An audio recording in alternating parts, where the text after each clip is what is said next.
Ya. Bismillahirrahmanirrahim. Assalamualaikum warahmatullahi wabarakatuh. Selamat pagi teman-teman semuanya.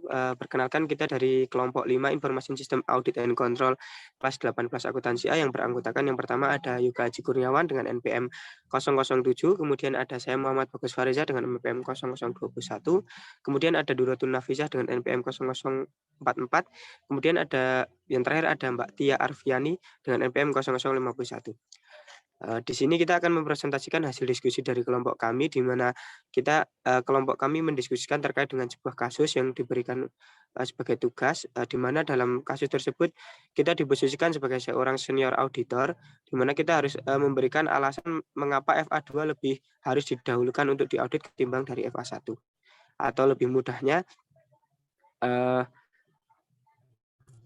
kita di sini diposisikan sebagai senior auditor dari penugasan yang mempresentasikan kepada manajer TI dan mitra hasil terkait dengan alasan FA2 lebih baik lebih unggul di audit daripada FA1.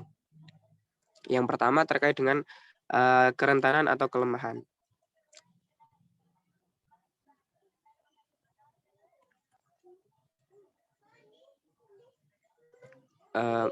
Berdasarkan informasi yang ada, di mana dalam temuan audit FA1 itu menunjukkan bahwa mereka hanya fokus kepada keuangan aplikasi, terkait dengan seperti bahwa mereka lebih fokus pada bencana terkait kehilangan data atau lain sebagainya. Kemudian sedangkan yang FA2 itu mereka fokus pada menunjukkan bahwa mereka tidak fokus hanya pada aplikasi keuangan, namun mereka lebih fokus kepada tingkat yang akan ke depannya. Salah satunya bentuknya ada seperti bahwa informasi yang menyesatkan, di mana kita tahu informasi yang menyesatkan itu akan memberikan keputusan yang tidak baik dan juga impact-nya ke depannya tidak baik bagi sebuah perusahaan. Jadi pada intinya dalam FA2 itu mereka lebih memfokuskan pada elemen-elemen lain, tidak hanya pada aplikasi keuangan seperti itu.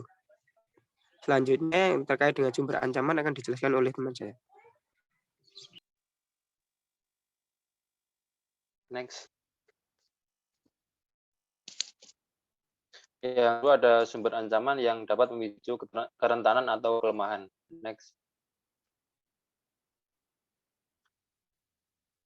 Sumber ancaman yang dapat memicu kerentanan atau kelemahan menunjukkan bahwa FA2 lebih tinggi sumber ancamannya daripada FA1, di mana sudah dijelaskan bahwa sumber ancaman yang ada di FA2 terdapat 3, kemudian yang ada di FA1 saat ini hanya ada 2. Di sisi lain, terkait dengan prioritas, tindakan ini dijelaskan bahwa FA2 diprioritaskan untuk dilakukannya karena lebih tinggi, sedangkan yang di FA1 prioritasnya tindakannya hanya sedang dan tidak tinggi.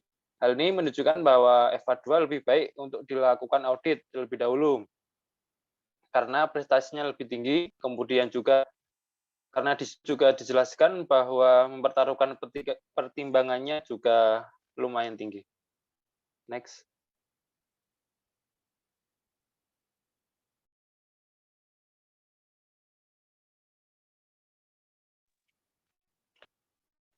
Baik, yang selanjutnya yaitu resiko atau situasi tambahan yang terlibat paparan kerugian.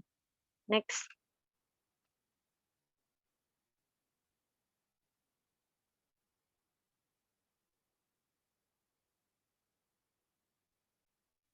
Di mana ketika dekat dengan resiko atau situasi tambahan yang terlibat pada paparan terhadap kerugian yang bersifat sempurna dalam rangka FA2 itu, maka dapat menunjukkan bahwa ada yang namanya penghapusan oleh karyawan, di mana akun-akun yang itu dihapuskan atau diberhentikan.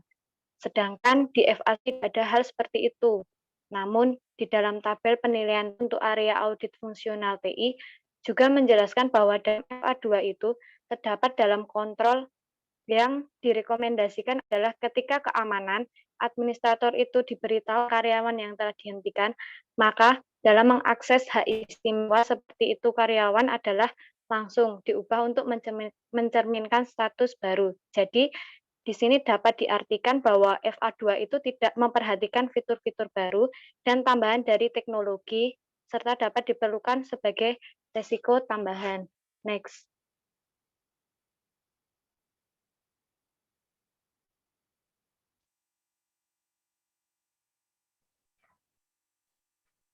Untuk yang selanjutnya yaitu kontrol atau prosedur tambahan yang harus dilaksanakan.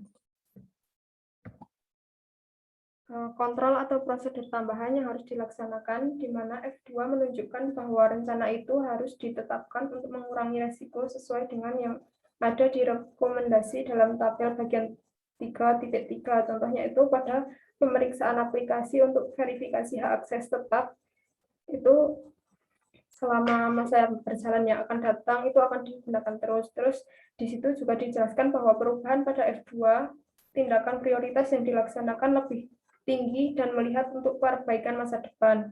Sedangkan di F1 itu tidak fokus pada rencana mereka, hanya fokus pada terkait dengan identitas penggunanya. Jadi penting ditetapkan kontrol atau prosedur tambahan untuk mengurangi risiko yang baru saja diidentifikasi dengan cara penggunaan strategi dan perencanaan masa depan. Sebuah organisasi harus mengembangkan strategi yang efektif untuk pertumbuhan dan perkembangan organisasi. Sekian presentasi dari kelompok kami. Apabila ada kekurangan kami mohon maaf. Wabillahi taufiq wal hidayah. Wassalamualaikum warahmatullahi wabarakatuh.